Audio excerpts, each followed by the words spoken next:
ओम शांति। आज 13 नवंबर 2024 की साकार मुरली। बाबा ने कहा, मीठे बच्चे, सभी को पहले पहले अल्फ का पाठ पक्का कराओ। आप आत्मा भाई भाई हैं। बाबा ने प्रश्न पूछा, किस एक बात में श्रीमत मनुष्यमत के बिल्कुल ही विपरीत है? उत्तर, मनुष्यमत कहती है हम मोक्ष में चले जाएंगे। श्रीमत कहती है यह ड्रामा अनादि अविनाशी है, मोक्ष किसी को मिल नहीं सकता। भल कोई कहे यह पाठ बजाना हमको पसंद नहीं, परंतु इसमें कुछ भी कर नहीं सकते। पाठ बजाने आना ही है। श्रीमत ही तुम्हें श्रेष्ठ बनाती है। मनुष्य मत तो अनेक प्रकार की है। ओम शांति। अभी यह तो बच्चे जानते हैं कि हम बाबा के सामने बैठे हैं। बाप भी जानते हैं बच्चे हमारे सामने बैठे हैं। यह भी तुम बच्चे जानते हो, बाप हमें शिक्षा देते हैं जो फिर औरों को देनी है। पहले पहले तो बाप का ही परिचय देना है, क्योंकि सभी बाप को और बाप की शिक्षा को भूले हुए हैं। अभी जो बाप पढ़ाते हैं, यह पढ़ाई फिर 5000 वर्ष बाद मिलेगी। यह ज्ञान और कोई को है नहीं। मुख्य हुआ बाप का परिचय। फिर यह सब समझाना है, हम सब भाई भाई हैं। सारी दुनिया की जो सभी आत्माएं हैं, सब आपस में भाई भाई हैं। सभी अपना मिला हुआ पार्ट इसी शरीर द्वारा बजाते हैं। अभी तो बाप आए हैं नई दुनिया में ले जाने के लिए, जिसको स्वर्ग कहा जाता है। परंतु अभी हम सब भाई पतित हैं, एक भी पावन नहीं। सभी पतितों को पावन बनाने वाला एक ही बाप है। यह है ही पतित विकारी रावण की दुनिया। रावण का अर्थ ही है 5 विकार स्त्री में, 5 विकार पुरुष में। बाप बहुत सिंपल रीति समझाते हैं, तुम भी ऐसा ही समझा सकते हो। तो पहले पहले यह समझाओ कि हम आत्माओं का वह बाप है। सभी ब्रदर्स हैं। पूछो यह ठीक है? लिखो हम सब भाई भाई हैं। हमारा बाप भी एक है। हम सब सोल्स का वह है सुप्रीम सोल। उनको फादर कहा जाता है। यह पक्का बुद्धि में बिठाओ तो सर्वव्यापी आदि का किचड़ा पट्टी निकल जाए। अल्फ पहले पढ़ाना है। बोलो यह पहले अच्छी रीति बैठ लिखो। आगे सर्वव्यापी कहता था, अब समझता हूँ सर्वव्यापी नहीं है। हम सब भाई भाई हैं। सब आत्माएं कहती हैं गॉड फादर, परम पिता परमात्मा, अल्लाह। पहले तो यह निश्चय बिठाना है कि हम आत्मा हैं, परमात्मा नहीं है। न हमारे में परमात्मा व्यापक है, सभी में आत्मा व्यापक है। आत्मा शरीर के आधार से पार्ट बजाती है। यह पक्का कराओ। अच्छा, फिर वह बाप सृष्टि चक्र के आदि मध्य अंत का ज्ञान सुनाते हैं। बाप ही टीचर के रूप में बैठ समझाते हैं। लाखों वर्ष की तो बात नहीं। यह चक्र अनादि बना बनाया है। इक्वल कैसे है इसको जानना पड़े। सतयुग त्रेता पास्ट हुआ, नोट करो। उनको कहा जाता है स्वर्ग और सेमी स्वर्ग। वहाँ देवी देवताओं का राज्य चलता है। सतयुग में है 16 कला, त्रेता में है 14 कला। सतयुग का प्रभाव बहुत भारी है। नाम ही है स्वर्ग, हेवन। नई दुनिया सतयुग को कहा जाता है। उसकी ही महिमा करनी है। नई दुनिया में है ही एक आदि सनातन देवी देवता धर्म। नई दुनिया में है ही एक आदि सनातन देवी देवता धर्म। चित्र भी तुम्हारे पास है निश्चय कराने के लिए। यह सृष्टि का चक्र फिरता रहता है। इस कल्प की आयु ही 5000 वर्ष है। अब सूर्यवंशी चंद्रवंशी तो बुद्धि में बैठा, विष्णुपुरी ही बदल राम सीतापुरी बनती है। उनकी भी डिनास्टी चलती है ना। 2 युग पास्ट हुए, फिर आता है द्वापर युग। रावण का राज्य, देवताएं वाम मार्ग में चले जाते हैं तो विकार का सिस्टम बन जाता है। सतयुग त्रेता में सभी निर्विकारी रहते हैं। एक आदि सनातन देवी देवता धर्म रहता है। चित्र भी दिखाना है, ओरली भी समझाना है। बाप हमको टीचर होकर ऐसे पढ़ाते हैं। बाप अपना परिचय खुद ही आकर देते हैं। खुद कहते हैं, मैं आता हूँ पतितों को पावन बनाने के लिए, तो मुझे शरीर जरूर चाहिए, नहीं तो बात कैसे करूँ। मैं चैतन्य हूँ, सत हूँ और अमर हूँ।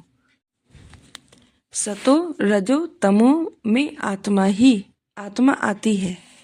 आत्मा ही पतित, आत्मा ही पावन बनती है। आत्मा में ही सब संस्कार हैं। पास्ट के कर्म व विकर्म का संस्कार आत्मा ले आती है। सतयुग में तो विकर्म होता नहीं। कर्म करते हैं, पाठ बजाते हैं, परंतु वह कर्म अकर्म बन जाता है। गीता में भी अक्षर है, अभी तुम प्रैक्टिकल में समझ रहे हो। जानते हो बाबा आया हुआ है पुरानी दुनिया को बदल नई दुनिया बनाने। जहाँ कर्म अकर्म हो जाते हैं उनको ही सतयुग कहा जाता है, और यहाँ फिर यह कर्म विकर्म ही होते हैं जिसको कलयुग कहा जाता है। तुम अभी हो संगम पर। बाबा दोनों ही तरफ की बात सुनाते हैं। एक एक बात अच्छी रीति समझें। बाप टीचर ने क्या समझाया, अच्छा, बाकी है गुरु का कर्तव्य। उनको बुलाया ही है कि आकर हम पतितों को पावन बनाओ। आत्मा पावन बनती है, फिर शरीर भी पावन बनता है। जैसे सोना वैसे जेवर भी बनता है। 24 कैरेट का सोना लेंगे तो और खाद नहीं डालेंगे तो जेवर भी ऐसा सतोप्रधान बनेगा। अलाय डालने से फिर तमोप्रधान बन पड़ता है, क्योंकि खाद पड़ती है ना। पहले भारत 24 कैरेट पक्के सोने की चिड़िया था, अर्थात सतोप्रधान नई दुनिया थी। फिर अब तमोप्रधान है। पहले प्योर सोना है, नई दुनिया पवित्र, पुरानी दुनिया अपवित्र। खाद पड़ती जाती है, यह बाप ही समझाते हैं, और कोई मनुष्य गुरु लोग नहीं जानते। बुलाते हैं आकर पावन बनाओ। सतयुग का काम है वानप्रस्थ अवस्था में मनुष्यों को गृहस्थ से किनारा कराना। तो यह सारी नॉलेज ड्रामा प्लान अनुसार बाप ही आकर देते हैं। वह है मनुष्य सृष्टि का बीज रूप। वही सारे वृक्ष की नॉलेज समझाते हैं। शिव बाबा का नाम सदैव शिव ही है। बाकी आत्माएं सब आती हैं पार्ट बजाने, तो भिन्न भिन्न नाम धराती हैं। बाप को बुलाते हैं, परंतु उन्हें जानते नहीं वह कैसे भाग्यशाली रथ में आते हैं तुमको पावन दुनिया में ले जाने। तो बाप समझाते हैं, मैं उनके तन में आता हूँ जो बहुत जन्मों के अंत में है। पूरा 84 जन्म लेते हैं। राजाओं का राजा बनाने के लिए इस भाग्यशाली रथ में प्रवेश करना होता है। पहले नंबर में है श्री कृष्ण, वह है नई दुनिया का मालिक। फिर वही नीचे उतरते हैं, सूर्यवंशी चंद्रवंशी, फिर वैश्य शूद्रवंशी, फिर ब्रह्मावंशी बनते हैं। गोल्डन से सिल्वर, फिर तुम आयरन से गोल्डन बन रहे हो। बाप कहते हैं, मुझ एक अपने बाप को याद करो जिसमें मैंने प्रवेश किया है। इनकी आत्मा में तो जरा भी यह नॉलेज नहीं थी। इनमें मैं प्रवेश करता हूँ, इसलिए इनको भाग्यशाली रथ कहा जाता है। खुद कहते हैं, मैं इनके बहुत जन्मों के अंत में आता हूँ। गीता में अक्षर एक्यूरेट है। गीता को ही सर्व शास्त्रमयी शिरोमणि कहा जाता है। इस संगम युग पर ही बाप आकर ब्राह्मण कुल और देवी देवता कुल की स्थापना करते हैं। औरों का तो सबको मालूम ही है, इनका कोई को पता नहीं है। बहुत जन्मों के अंत में अर्थात संगम युग पर ही बाप आते हैं। बाप कहते हैं मैं बीज रूप हूँ। श्री कृष्ण तो है ही सतयुग का रहवासी। उनको दूसरी जगह तो कोई देख ना सके। पुनर्जन्म में तो नाम रूप देश काल सब बदल जाता है। पहले छोटा बच्चा सुंदर होता है, फिर बड़ा होता है, फिर वह शरीर छोड़ दूसरा छोटा लेता है। यह बना बनाया खेल है, ड्रामा के अंदर फिक्स है। दूसरे शरीर में तो उनको श्री कृष्ण नहीं कहेंगे। उस दूसरे शरीर पर नाम आदि फिर दूसरा पड़ेगा। समय, फीचर्स, तिथि तारीख आदि सब बदल जाता है। वर्ल्ड की हिस्ट्री ज्योग्राफी हूबहू रिपीट कहा जाता है, तो यह ड्रामा रिपीट होता रहता है। सतो रजो तमो में आना ही है। सृष्टि का नाम, युग का नाम सब बदलते जाते हैं। अभी यह है संगम युग, मैं आता ही हूँ संगम पर। यह हमको अंदर में पक्का करना है। बाप हमारा बाप टीचर गुरु है, जो फिर सतो प्रधान बनने की युक्ति बहुत अच्छी बताते हैं। गीता में भी है, देह सहित देह के सब धर्म छोड़ अपने को आत्मा समझो। बाप अपने घर जरूर वापिस अपने घर जरूर जाना है। भक्ति मार्ग में कितनी मेहनत करते हैं भगवान पास जाने के लिए। वह है मुक्ति धाम। कर्म से मुक्त हम इन कारपोरियल दुनिया में जाकर बैठते हैं। पाठधारी घर गया तो पाठ से मुक्त हुआ। सब चाहते हैं हम मुक्ति पावे, परंतु मुक्ति तो किसको मिल ना सके। यह ड्रामा अनादि अविनाशी है। कोई कहे यह पाठ बजाना हमको पसंद नहीं, परंतु इसमें कोई कुछ कर ना सके। यह अनादि ड्रामा बना हुआ है। एक भी मुक्ति को पा नहीं सकते। वह सब है अनेक प्रकार की मनुष्य मत। यह है श्रीमत श्रेष्ठ बनाने के लिए। मनुष्य को श्रेष्ठ नहीं कहेंगे, देवताओं को श्रेष्ठ कहा जाता है। उन्हों के आगे सब नमन करते हैं, तो वह श्रेष्ठ ठहरे ना। परंतु यह भी किसको पता नहीं है। अभी तुम समझते हो कि 84 जन्म तो लेना ही है। श्री कृष्ण देवता है, वैकुंठ का प्रिंस। वह यहाँ कैसे आएगा? न उसने गीता सुनाई, सिर्फ देवता था इसलिए सभी लोग उनको पूजते हैं। देवता है पावन, खुद पतित ठहरे, कहते भी हैं मुझ निर्गुण हाणे में कोई गुण नाही। आप हमको ऐसा बनाओ, शिव के आगे जाकर कहेंगे हमको मुक्ति दो। वह कभी जीवन मुक्त जीवन बंध में आते ही नहीं, इसलिए उन्हें पुकारते हैं मुक्ति दो। जीवन मुक्ति भी वही देते हैं। अभी तुम समझते हो बाबा और मम्मा के हम सब बच्चे हैं, उनसे हमें अथाह धन मिलता है। मनुष्य तो बेसमझी से मांगनी करते रहते हैं। बेसमझ तो जरूर दुखी ही होंगे ना, अथाह दुख भोगने पड़ते हैं। तो यह सब बातें बच्चों को बुद्धि में रखनी है। एक बेहद के बाप को न जानने कारण कितना आपस में लड़ते रहते हैं। आर्फन बन पड़े हैं, वह होते हैं हद के आर्फन्स। यह है बेहद के आर्फन्स। बाप नई दुनिया स्थापन करते हैं। अभी है ही पतित आत्माओं की पतित दुनिया। पावन दुनिया सतयुग को कहा जाता है, पुरानी दुनिया कलयुग को। तो बुद्धि में यह सब बातें है ना।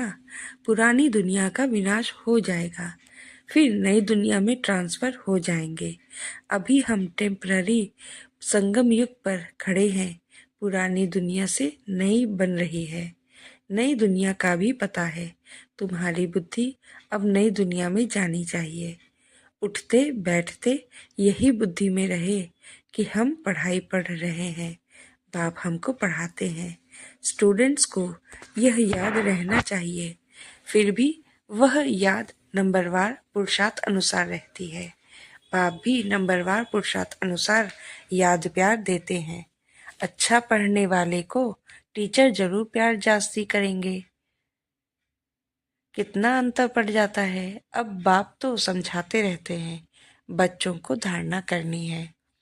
एक बाप के सिवाय और कोई तरफ बुद्धि ना जाए। बाप को याद नहीं करेंगे तो पाप कैसे कटेंगे। माया घड़ी घड़ी तुम्हारा बुद्धि योग तोड़ देगी। माया बहुत धोखा देती है। बाप मिसाल देते हैं, भक्ति मार्ग में हम लक्ष्मी की बहुत पूजा करते थे। चित्र में देखा लक्ष्मी पाँव दबा रही है तो उसे मुक्त कर दिया। उनकी याद में बैठते हैं। जब बुद्धि इधर उधर जाती थी तो अपने को थप्पड़ मारते थे। बुद्धि और तरफ क्यों जाती है? आखिरीन विनाश भी देखा, स्थापना भी देखी, साक्षात्कार से की आश पूरी हुई। समझा? अब यह नई दुनिया आती है, हम यह बनेंगे, बाकी यह पुरानी दुनिया तो विनाश हो जाएगी। पक्का निश्चय हो गया। अपनी राजधानी की भी साक्षात्कार हुआ। अपनी राजधानी का भी साक्षात्कार हुआ। तो बाकी इस रावण के राज्य को क्या करेंगे, जबकि स्वर्ग की राजाई मिलती है। यह हुई ईश्वरीय बुद्धि। ईश्वर ने प्रवेश कर यह बुद्धि चलाई। ज्ञान कलश तो माताओं को मिलता है, तो माताओं को ही सब कुछ दे दिया है। तुम कारोबार संभालो, सबको सिखलाओ। सिखलाते सिखलाते यहाँ तक आ गए। एक दो को सुनाते सुनाते देखो अब कितने हो गए हैं। आत्मा पवित्र होती जाती है, फिर आत्मा को शरीर भी पवित्र चाहिए। समझते भी हैं, फिर भी माया भुला देती है। तुम कहते हो 7 रोज पढ़ो तो कहते हैं कल आएंगे। दूसरे दिन माया खलास कर देती है, आते ही नहीं। भगवान पढ़ाते हैं तो भगवान से नहीं आकर पढ़ते हैं। कहते भी हैं हाँ जरूर आएंगे, परंतु माया उड़ा देती है, रेगुलर होने नहीं देती है। जिन्होंने कल पहले पुरुषार्थ किया वह जरूर करेंगे, और कोई हट्टी है नहीं। तुम पुरुषार्थ बहुत करते हो, बड़े बड़े म्यूजियम बनाते हो। जिन्होंने कल पहले समझा है वही समझेंगे। विनाश होना है, स्थापना भी होती जाती है। आत्मा पढ़कर फर्स्ट क्लास शरीर लेगी।